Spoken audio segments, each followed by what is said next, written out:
औज़ुबिल्लाहिमिनश्शैतानिर्रजीम बिस्मिल्लाहिर्रहमानिर्रहीम।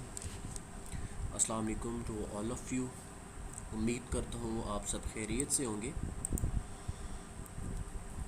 जी, तो आज हम अपना लेक्चर नंबर 8,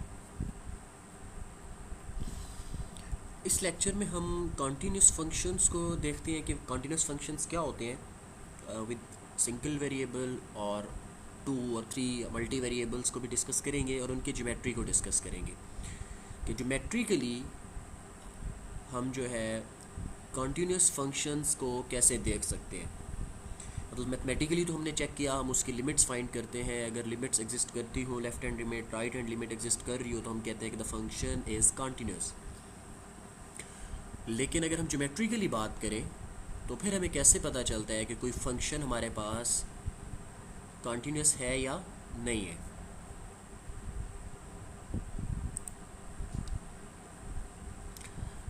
सबसे पहले हमारे पास एक इनफॉर्मल डेफिनेशन है।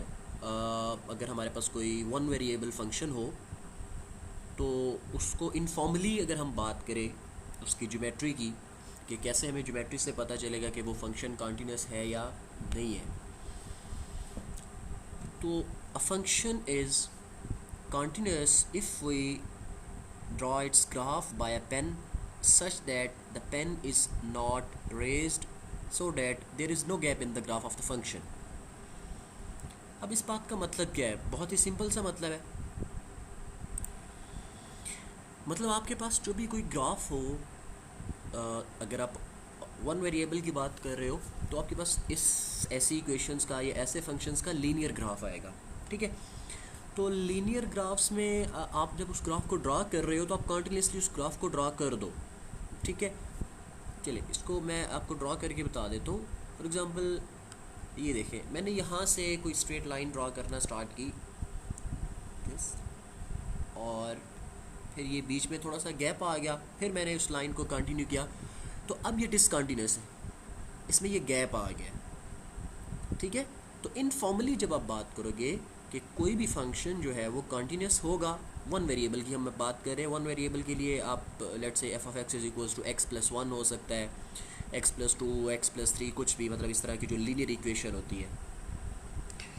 तो इसी तरह अगर मैं ये बिल्कुल स्ट्रेट लाइन मैंने ड्रा कर दी, इसमें आप देखो कोई भी गैप नहीं आया, तो आप कहोगे कि ये एक लीनियर फंक्शन, ये कॉन्टीन्यूस फंक्शन है। ये एक क्या है? Continuous function. ठीक हो गया। तो अगर आप टू वेरिएबल्स की बात कर लो, यहाँ पे ये तो वन वेरिएबल का था। अगर आप किसी ऐसे फंक्शन की बात करो, geometry of such function having two variables, तो उसके क्या है? The graph of a continuous function of two variables to be constructed from a thin sheet of clay that has been hollowed and pinched into the peaks। अब इसका मतलब क्या है? अब विद टू वेरिएबल्स की बात है तो 2D की बात होगी। 2D में हम इसको ड्रॉ करके देखते हैं। इससे रिलेटेड आगे एक मैंने एक ग्राफ बनाया हुआ है, उस ग्राफ के थ्रू इसको एक्सप्लेन करते हैं।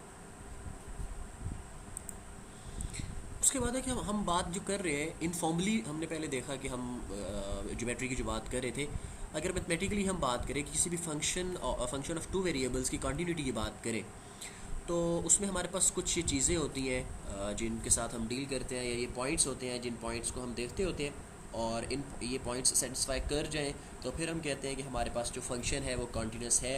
या अगर इनमें से कोई एक भी पॉइंट ऐसा हो, कोई एक भी टर्म ऐसी हो जो कि सेटिस्फाई ना करे, फुलफ़िल ना हो, तो फिर हम कहते हैं कि फ़ंक्शन जो है, जो हमारा गिवन फंक्शन जो भी होगा वो कंटिन्यूस नहीं है, डिसकंटिन्यूस है। तो क्या है जी? The first point is f of x naught y naught is defined. Function जो होगा आपका वो होगा एफ ऑफ एक्स वाई। ठीक है, ये आपका पॉइंट होगा एक्स नॉट और वाई नॉट। ये वो पॉइंट होगा जिस पॉइंट पे आप उस फंक्शन की कंटिन्यूटी चेक करना चाह रहे हो। ठीक है, ये पॉइंट आपको गिवन है डेफिनेशन में। A function F of two variables is called continuous at the point if f satisfies the following conditions।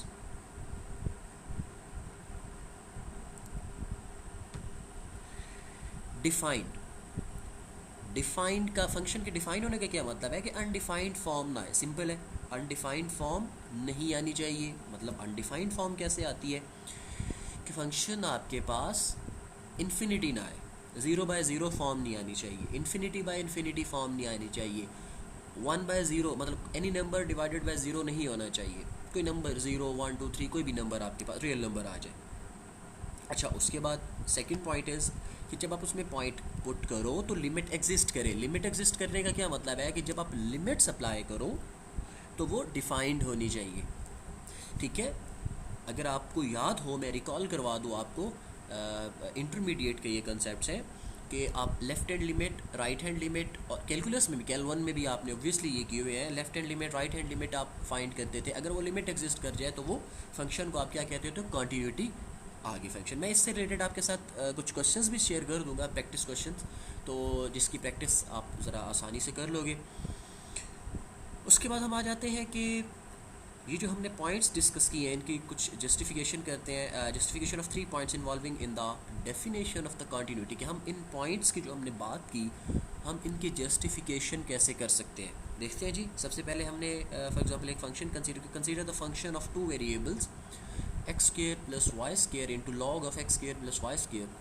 अब यहाँ पे एक बड़ी इंपॉर्टेंट चीज़ है, आपको पता है यहाँ पे लॉग जो है आप ज़ीरो का लॉग नहीं ले सकते, ठीक है। लॉग ऑफ ज़ीरो एग्जिस्ट नहीं करता, we can not find the log of zero. Negative numbers को भी ऑब्वियसली हम we can not find log of any negative number. तो इसके लिए हमारे पास ज़रूरी है एक्स और वाई जो है ये ज़ीरो के अलावा कोई नंबर आने चाहिए। एक्स और वाई ज़ीरो नहीं होने, मतलब दोनों एट अ टाइम ज़ीरो नहीं होने चाहिए। इन दोनों में से कोई एक ज़ीरो हो सकता है, एक्स ज़ीरो हो जाए तो फिर वाई ज़ीरो ना हो। अगर वाई ज़ीरो आ रहा है आपके पास तो फिर एक्स ज़ीरो नहीं होना चाहिए, इस चीज़ का ख्याल रखना है। हाँ, लेकिन अगर दोनों ज़ीरो हो जाए, इसका क्या मतलब है, we are talking about the origin, ठीक है। तो ये ग्राफ, तो इस अगर फंक्शन का हम ग्राफ ड्रा करें, इस फंक्शन का, तो इस फंक्शन का ग्राफ हम किसी भी पॉइंट पे ले सकते हैं एक्सेप्ट 0 0। क्यों? क्योंकि अगर हम 0 0 ले लें तो लॉग ऑफ 0 हम फाइंड ही नहीं कर सकते, तो ये फंक्शन हमारा अनडिफाइंड हो जाएगा एट 0 0। तो 0 0 के ऊपर इसमें एक होल आ जाएगा, ये इस जगह पे। तो इसलिए वैसे तो ये पूरा ग्राफ आपके पास आ गया, लेकिन ओरिजिन पे इसमें एक होल है। तो इस एक होल की वजह से, इस एक गैप की वजह से आप क्या कहोगे कि ये फंक्शन जो है ये फंक्शन कॉन्टीन्यूअस नहीं है, ठीक है। ज्योमेट्रिकली जब आप बात करोगे, मैथमेटिकली भी हमने देख लिया, तो मैथमेटिकली भी हमने देख लिया कि अगर हम इस पे 0 0 पॉइंट, कंटिन्यूटी का मतलब क्या है, फॉर ऑल पॉइंट्स कंटिन्यूस होना चाहिए। ऐसा नहीं है कि किसी एक पॉइंट पे कंटिन्यूस है दूसरे पे नहीं है तो कोई मसला नहीं। जब आप बात कर रहे हो किसी फंक्शन की तो जो वैल्यूज़ आपको गिवन है उन तमाम वैल्यूज़ के लिए उस फंक्शन का कंटिन्यूस होना ज़रूरी है, but this function is not continuous at 0 0, ठीक है। जब हमने इसका ग्राफ भी ड्रा करेंगे तो ये सारे पॉइंट्स आएंगे, जो भी आप प्लेन ले रहे हो, 2D ले रहे हो, 3D ले रहे हो, तो उसमें वैसे तो ये कंटिन्यूस है, but it is there is a gap at 0 0। तो इस गैप की वजह से ज्योमेट्री से भी हमें इसको पता चल रहा है कि this function is not continuous, ठीक है। उसके बाद अगर लेट्स से हमारे पास एक नया फंक्शन है 1/x² प्लस वाई स्क्वेयर। अब इस फंक्शन में भी आप देखो ना, x और y डिनोमिनेटर में आ रहे हैं। अगर x और y दोनों ज़ीरो हो जाएं तो डिनोमिनेटर आपका ज़ीरो हो जाएगा, जो कि फिर again it will become undefined. तो इन तीनों में से कोई भी पॉइंट अगर आपके पास ऐसा आ रहा हो जिसमें प्रॉब्लम हो, अनडिफाइंड आ रही हो किसी कोई भी वैल्यू, तो आप लिख दोगे कि ये this function is not continuous for all. Let's say अगर आप रियल नंबर्स की बात कर रहे हो, ठीक है, तो आपके पास रियल नंबर्स की बात कर रहे हो, आप इसमें रियल नंबर्स पुट करो। लेट्स से इंटीजर्स की बात कर रहे हो, आप कोई भी इंटीजर इसमें पुट कर सकते हो, नेगेटिव नंबर्स भी पुट करो एक्सेप्ट 0। नेगेटिव नंबर्स भी पुट करेंगे तो वो क्या होगा, एक्स का भी स्केयर है, वाई का भी स्केयर है, वो उसको ऑटोमेटिकली प्लस कर देगा, ठीक है। इसका ग्राफिकली भी देखो तो यहाँ पे ये एक इसमें एक ऑसिलेट कर जाएगा यहाँ पे, ये जब इसका आप ग्राफ ड्रा करेंगे, ठीक है, become infinite at the origin. इसी तरह थर्ड रिक्वायरमेंट क्या थी कि लिमिट एग्जिस्ट करनी चाहिए। अब जब इसमें आप इसमें क्या है, doesn't have a vertical jump और स्टेप अबव द पॉइंट। अब इस पॉइंट के ऊपर, इस पॉइंट के ओरिजिन के ऊपर इसमें एक वर्टिकल जंप सा आ रहा है, जिसकी वजह से हम क्या ज्योमेट्रिकली जो हम बात कर रहे हैं, जिसकी वजह से हम कह रहे हैं कि ये it is not defined.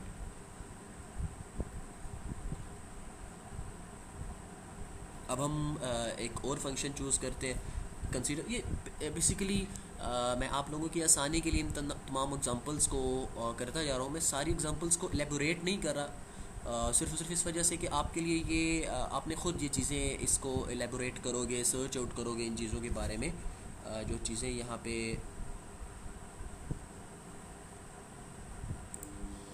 Consider a function of two variables f of x y. अब ये फंक्शन यहाँ पे दो वैल्यूज़ देगा, ठीक है, दोनों वैल्यूज़ मतलब डिफरेंट डोमेन्स होंगी। इस फंक्शन की वैल्यू हमारे पास ज़ीरो आएगी if both x and y are zero और ग्रेटर देन ज़ीरो। ठीक है, एक्स और वाई की अगर ज़ीरो वैल्यू आती है या ग्रेटर देन ज़ीरो कोई पॉजिटिव नंबर आता है तो ये फंक्शन किसके इक्वल होगा, ज़ीरो के। अगर एक्स और y other than these values होंगे मतलब नेगेटिव होंगे, ऑब्वियसली दो तीन ही कंडीशंस होती हैं हमारे पास, ये तो कोई नंबर पॉजिटिव हो सकता है या नेगेटिव हो सकता है या इक्वल्स टू ज़ीरो हो सकता है। तो दो कंडीशंस तो इस पहली वैल्यू के लिए आ गई, if x and y are equals to zero और ग्रेटर देन ज़ीरो तो फंक्शन ज़ीरो होगा। अगर otherwise function will be equals to one. तो इसका क्या मतलब है कि अगर एक्स और वाई पॉजिटिव है तो फंक्शन ज़ीरो, अगर नेगेटिव है तो function equals to an one. ठीक है, तो अब आप यहाँ पे देखें ना, नेचुरल डोमेन की आप बात कर रहे हो of the function is a whole plane, but you should note that the function has one value 0 for all the points in the plane for which both x and y have non-negative values and value 1 for all the other points in the plane। तो basically हो क्या रहा है, basically इसमें जो surface होगी आपकी, जो आपका ग्राफ होगा उसमें एक जंप आ जाएगा। ठीक है, कि सारा आपके पास ग्राफ वैसे तो ज़ीरो आ रहा है, बट अगर आपके पास कोई value other than other than zero और पॉजिटिव नंबर आ रही है तो फिर वैल्यू वन आएगी। अब इसका ग्राफ देखें कैसा बनेगा, ये आपके पास कोई ग्राफ है, एक्स और वाई ज़ीरो बिल्कुल ऐसे आने चाहिए थे, लेकिन चूँकि अदरवाइज़ नेगेटिव वैल्यूज़ के लिए वो क्या हो रहा है, उसमें थोड़ा सा लूप आ गया, एक सेल का, जब आप लेट्स से अगर इसको ग्राफ पे करो, एक सेल का एक पॉइंट का इसमें गैप आ गया। उसके बाद कुछ एग्जांपल्स हैं, ये एग्जांपल्स आप सॉल्व्ड एग्जांपल्स हैं आपके पास, notes are available to you, तो आप लोग इसको खुद ही I will leave it for you, check whether the limit at 0 0 exists or not for the function। obviously आप खैर obviously rather to say obviously आप इसको सॉल्व करेंगे, इसको अंडरस्टैंड करेंगे। मैं इसका जो सॉल्यूशन है यहाँ पे भी शो कर रहा हूँ।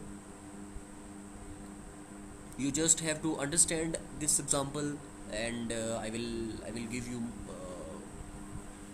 one or two more examples related to this concept, then I will leave it for you और मैं आगे कुछ और टॉपिक्स की तरफ जाऊँगा।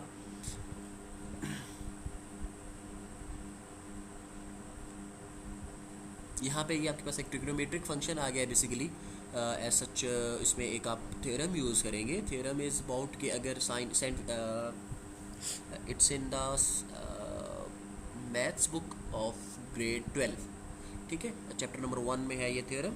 ये आपके पास यहाँ भी मेंशन किया हुआ है कि अगर आपके पास लिमिट ज़ीरो को अप्रोच कर रही हो और साइन एक्स ओवर एक्स हो, तो मतलब साइन का जो एंगल हो उसी एंगल से वो फंक्शन डिवाइड भी हो रहा है, तो आप उसको ऑटोमेटिकली 1 लिख देते होते हैं।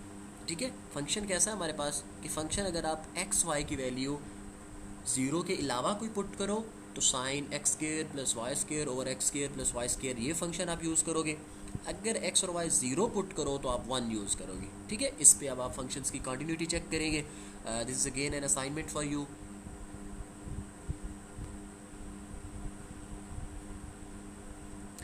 उसके बाद हमने ऊपर देखा continuity of function of 2 variables same is for the 3 variables.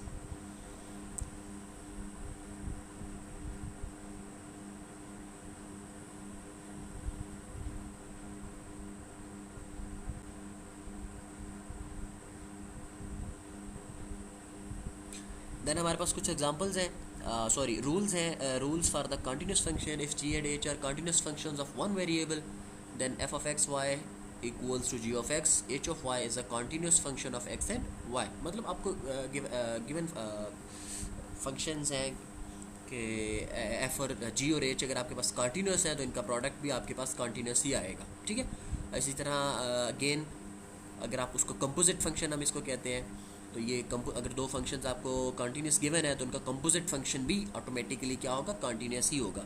ठीक है, a composition of continuous function is continuous, a sum, a difference और a product of continuous function is continuous, quotient of continuous, quotient mean होता है कि division में जो fraction की form में होता है, तो इसलिए इससे परेशान नहीं हो जाना कि ये कोई नई चीज़ आ गई है। तो ये कुछ रूल्स हमने देख लिए। मैं रिपीट कर देता हूँ रूल्स को, कि अगर आपके पास कोई दो फंक्शंस कंटिन्यूस हो तो उनका प्रोडक्ट भी आपके पास कंटिन्यूस आएगा, उनका सम भी आपके पास कंटिन्यूस आएगा, उनका डिफरेंस भी आपके पास कंटिन्यूस आएगा, उनकी डिवीजन, उनकी फ्रैक्शन भी आपके पास कंटिन्यूस आएगी, उनकी कंपोजिशन भी आपके पास कंटिन्यूस आएगी। इसी तरह हमारे पास example of product of functions to be continued. अब प्रोडक्ट ऑफ फंक्शन अभी हमने ऊपर ही बात की है कि अगर हमारे पास दो कंटिन्यूस फंक्शन है तो उनका प्रोडक्ट, उनका सम, उनका डिफरेंस, उनका कोशेंट, वो सारे क्या होंगे, कंटिन्यूस होंगे। In general any function of the form this, ठीक है, where m and n are non negative integers, is continuous everywhere in the domain because it is the product of continuous function axm and xn। तो इसमें ऐसा कोई ambiguity नहीं है, हम ऊपर ही एक रूल पढ़ चुके हैं कि the product of two continuous function is continuous. तो we can say that this given function is continuous m and n, but m and n should be positive. ठीक है, जैसे कि हमने एग्जांपल ले ली 3x² x5, a कोई constant है जो कि हमने यहाँ स्पेसिफिक एग्जांपल में 3 ले लिया, तो x⁻2 x⁻5, तो this both x² and x5 both are continuous.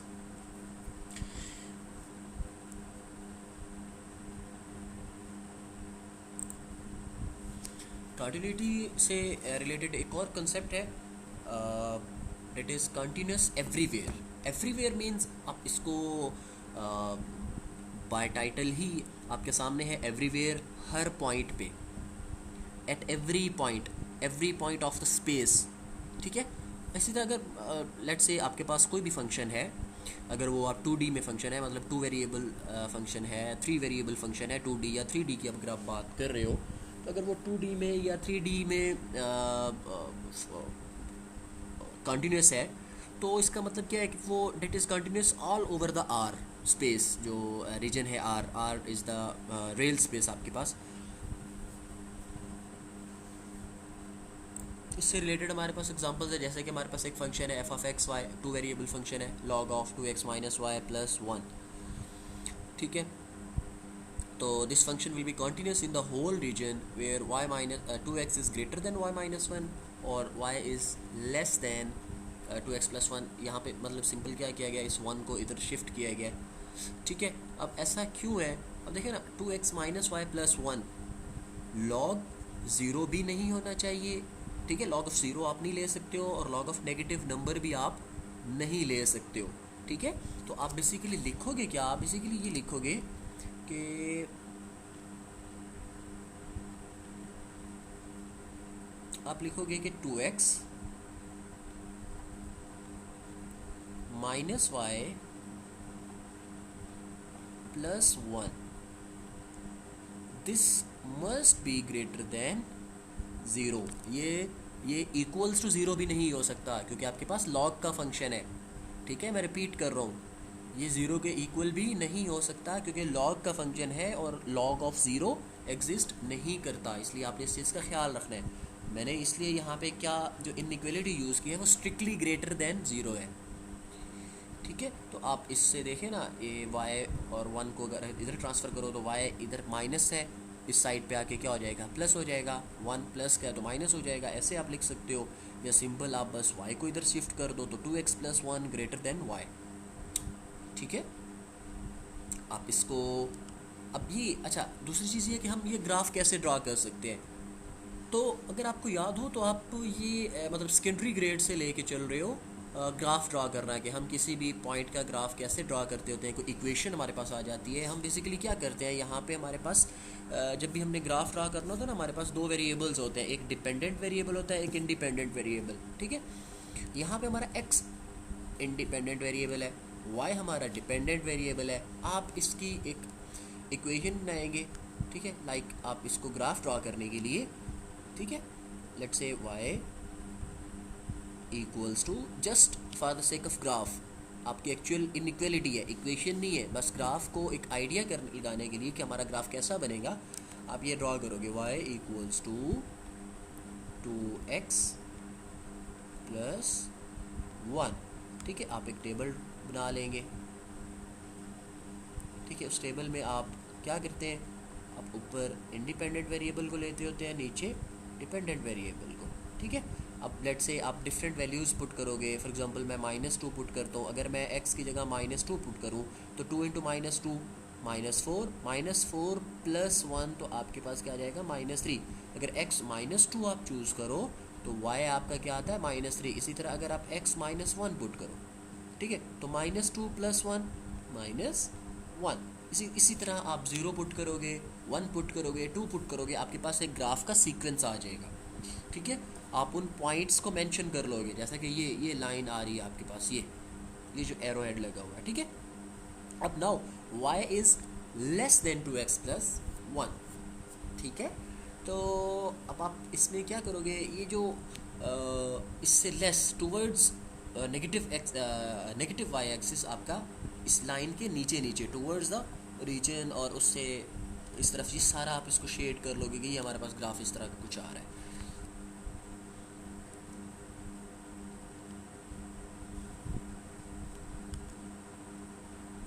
इसी तरह आगे आपके पास एक एग्जांपल है, this is again homework for you, f of x y is equals to e power 1 minus x y. The function is, अगर आपको याद हो एक्सपोनेंशियल फंक्शन हमारे पास कॉन्टीन्यूस ही होते हैं, ठीक है। F of x y ten inverse है, f of x y, these all are assignments, these all are homeworks for you. आपने अपने ओन पे ही इनको सॉल्व कर लेना है, अंडरस्टैंड, सॉल्व क्या करना है, आपके पास सॉल्व ही है, you just have to understand this examples. मैं आगे एक बड़ा हमारा इंपॉर्टेंट टॉपिक है, दैट इज़ पार्शियल डेरिवेटिव्स। आप डेरिवेटिव्स का कंसेप्ट तो बहुत अच्छी तरह से पढ़ चुकी है, ठीक है, एफएससी में भी, कैल 1 में भी। तो पार्शियल डेरिवेटिव्स क्या होते हैं? पार्शियल वैसे बाय टाइटल हम इसको कह सकते हैं कि हाफ डेरिवेटिव या कुछ पार्ट उसका। लेट्स से जैसे कि हम किसी को पेमेंट करना हो या कोई भी चीज़ होती है, आप कहते हो कि मैं पार्शियल पेमेंट कर देता हूँ या मैं पार्शियली ये काम कर रहा हूँ, उसी तरह डेरिवेटिव्स की भी बात हो रही है, ठीक है। पार्शियल डेरिवेटिव्स की हमें ज़रूरत क्यों पड़ती है? वैसे तो अगर आपके पास कोई इक्वेशन है y is equals to, let's say आपके पास कोई फंक्शन है y is equals to x square plus 1, आप कहते हो जी इसको मैं differentiate with respect to x कर दिया, ठीक है। लेट्स से मैं कहता हूँ मेरे पास कोई फंक्शन था y equals to x square plus 1, मैं कहता हूँ जी इसको हमने क्या करना है, डेरिवेटिव लेना है, तो फिर तो ये dy by D x differentiate with respect to x, dy by D x, ठीक है। एक्स स्क्वायर का डेरिवेटिव हमारे पास आ जाता है 2x, और कांस्टेंट का डेरिवेटिव हमारे पास 0 होता है, और हम डेट्स इट, हमारा ख़त्म हो गया डेरिवेटिव।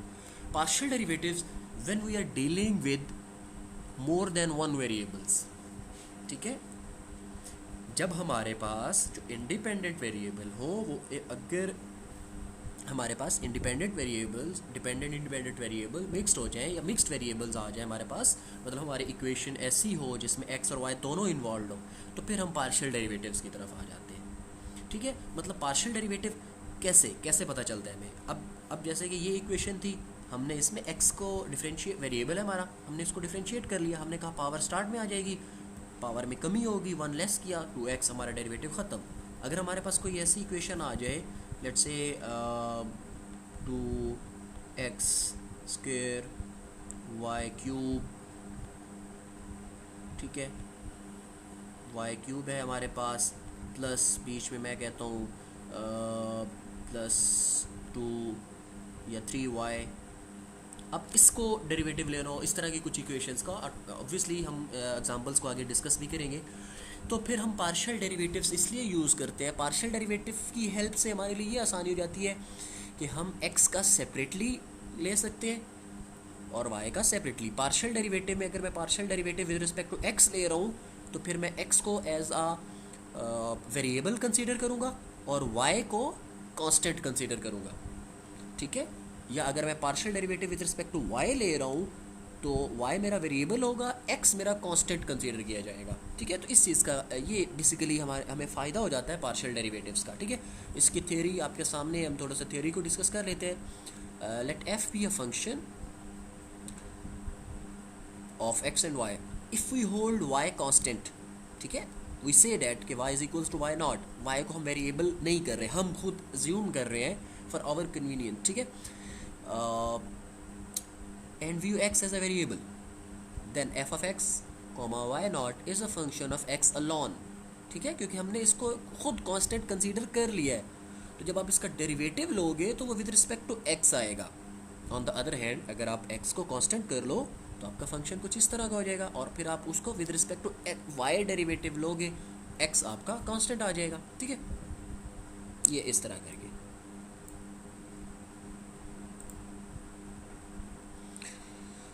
तो ये हमारे पास एक जनरल सा मैंने आपको रिव्यू दे दिया about partial derivatives. Let's say हमारे पास कोई एग्जांपल करते हैं तो होपफुली आपको आसानी होगी इसमें। फंक्शन है हमारे पास f of x y equals to 2x cube y square plus 2y plus 4x be a surface. हमारे पास कोई भी सर्फेस है। Find the partial derivatives of f with respect to x and y at point 1, 2। तो पहले तो हम derivative लेते हैं, जब हम डेरिवेटिव ले लेंगे फिर हम देखेंगे उसमें हमने क्या पॉइंट पुट करना है या क्या पॉइंट पुट नहीं करना। जी तो हम देखते हैं।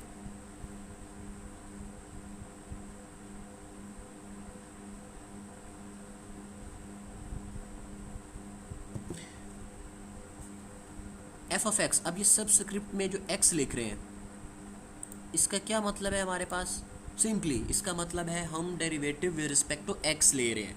अगर f ऑफ x लिखा हुआ है तो इसका मतलब आपका वेरिएबल x है और y आप एज अ कांस्टेंट डील कर रहे हो, y को आपने नहीं छेड़ना, आप with respect to x derivative लोगे। तो इसका डेरिवेटिव लेके मैं आपको बता देता हूँ, ये आपका फंक्शन है, x is the variable here. तो पावर रूल यूज़ करेंगे, पावर स्टार्ट में आएगी तो ये क्या हो जाएगा, पावर आपकी क्या आई स्टार्ट में, तो 2 इंटू 3, पावर में कमी होगी तो वो बन जाएगा x square y square plus now 2 is constant, y is constant, और हमें पता है कांस्टेंट का डेरिवेटिव क्या होता है हमारे पास 0, प्लस x का डेरिवेटिव 1 तो 4 इंटू 1 4। तो फाइनल इक्वेशन जो आएगी 2 into 3 6 x square y square plus 4। Similarly अगर आप इसी इक्वेशन को with respect to y differentiate करोगे तो फिर क्या होगा, पावर स्टार्ट में तो 2 into 2 4 x cube y plus 2। अब आप इसमें जो आपने डेरिवेटिव लिया विद रिस्पेक्ट टू x और y, इसमें बारी बारी 1 और 2 पुट करोगे, ठीक है, 1,2 1,2 आपके पास आंसर्स आ जाएंगे 28 एंड 10। इसी तरह आपके पास एक और फंक्शन है 4x square minus 2y plus 7x power 4 y4 be a surface. Find the partial derivatives of z with respect to x and y। आपको मैंने बताया था आप f ऑफ एक्स वाई लिख लो या z equals to f of x y लिख दो, एक ही बात है, इसमें कोई ऐसा डिफरेंस नहीं है। पार्शियल डेरिवेटिव्स को लिखने के डिफरेंट वेज होते हैं हमारे पास।